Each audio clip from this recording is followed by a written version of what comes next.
순례자들은 매니깡을 스리랑카의 겐지스라 부르며 인도 바라나시의 겐지스처럼 매니깡이 그들의 해진 발, 아픈 다리, 뜨거운 태양에 타버린 살갗을 치유할 생명수임을 믿고 있었어요.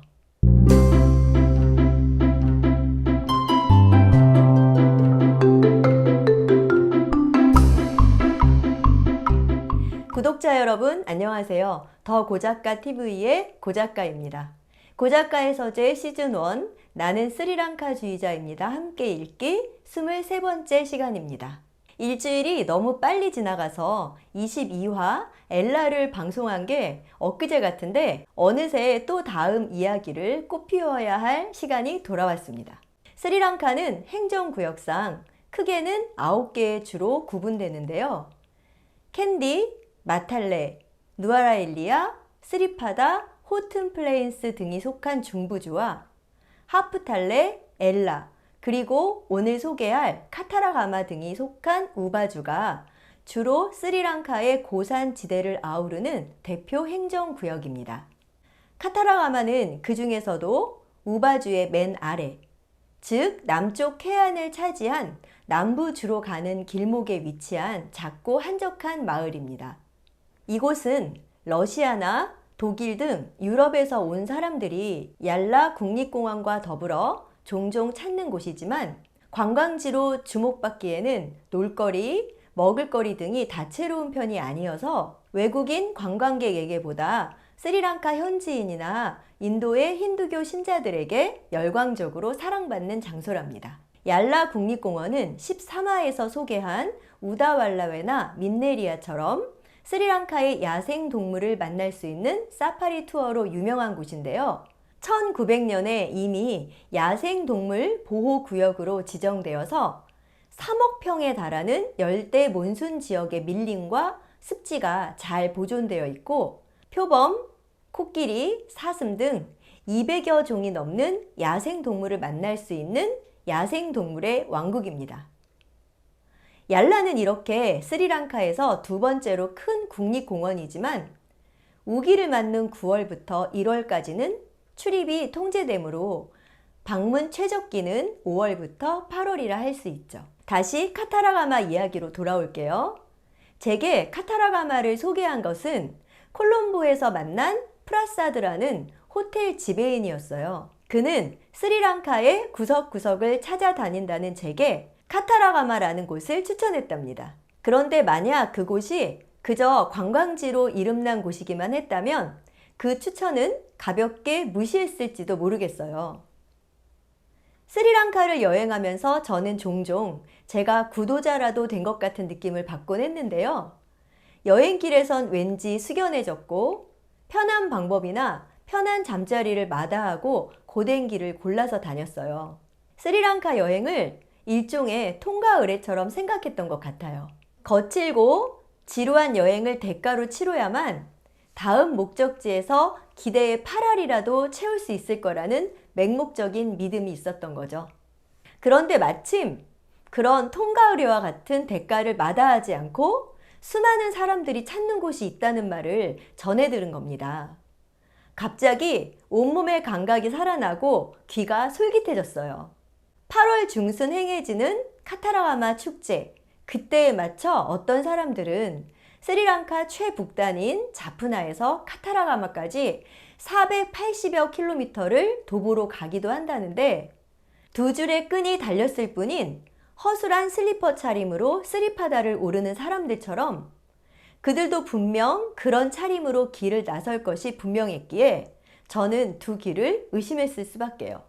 저는 직접 그걸 꼭 확인해 봐야겠다는 생각으로 결국 카타라가마에 갔고 순례자들이 걷는 과정을 다 목격한 것은 아니지만 카타라가마를 가로지르는 매닉이라는 강에서 몸을 씻는 사람들의 행색을 보고 나서는 그 성스럽고 고된 순례의 과정을 의심할 여지가 없었답니다. 순례자들은 매닉강을 스리랑카의 겐지스라 부르며 인도 바라나시의 겐지스처럼 매닉강이 그들의 해진 발, 아픈 다리, 뜨거운 태양에 타버린 살갗을 치유할 생명수임을 믿고 있었어요. 그리하여 카타라가마로 입성한 순례자들은 거기에서 몸과 마음을 씻고 아주 순결한 상태로 카타라가마 사원으로 들어서는데요. 사원은 스리랑카의 여느 사원들과는 느낌이 달라도 너무 달랐어요. 스리랑카에서 수많은 사원을 돌아다녔지만 여긴 꼭 마법사의 성 같았다고나 할까요? 사원의 진입로에는 무성한 잎을 매단 가로수들이 도열해 있고 사원 출입구 양옆으로는 진한 겨자색 칠을 한 담벼락이 이어져 있는데 또 그 담장 위로는 수백 마리의 공작들이 일정한 간격으로 앉아 초록의 꽁짓깃을 활짝 펴고 위엄을 풍기고 있고요.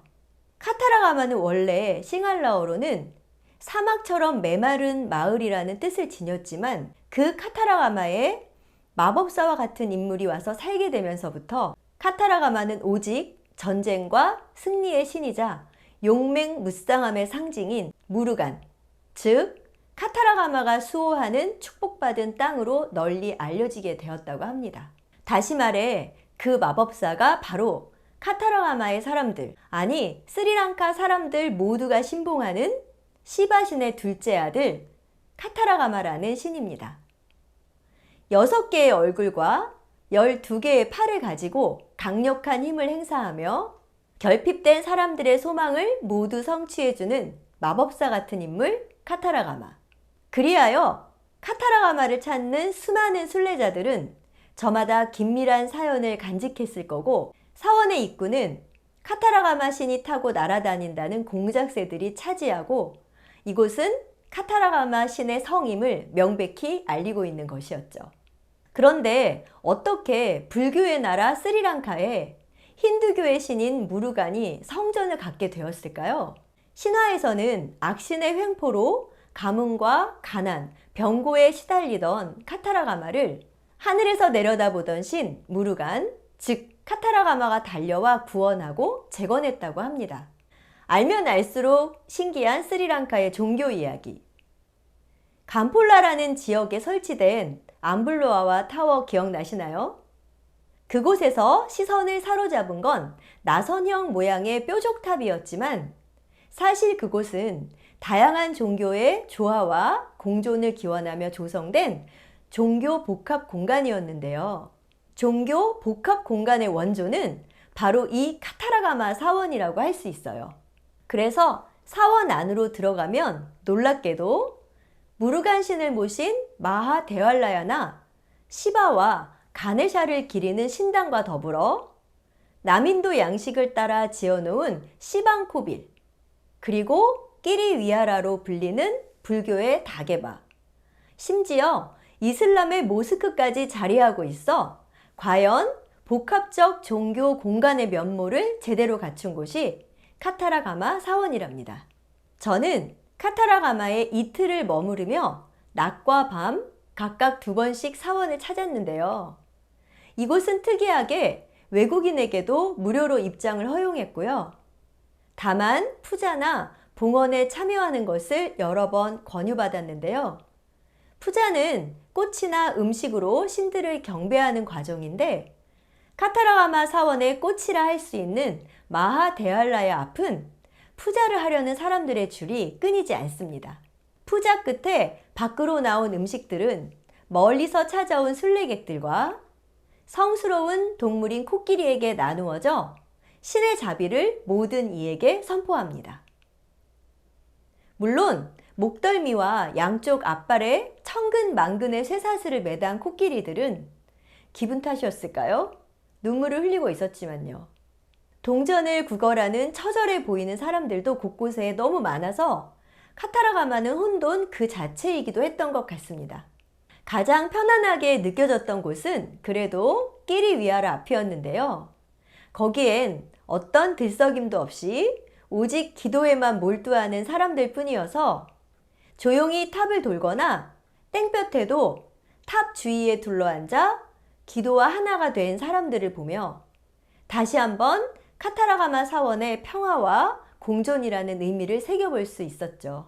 다음 주는 드디어 스리랑카의 사면을 둘러싼 인도양, 에메랄드빛의 바다와 그 아름다운 풍경에 깃들어 살아가는 맘씨 좋고 순수한 바닷가 사람들의 이야기를 시작하게 될 텐데요. 그 첫 이야기로 어느 곳이 꼽히게 될지 다음 주도 많이 기대해 주세요. 다음 주 금요일 8시 다시 만나 뵙겠습니다.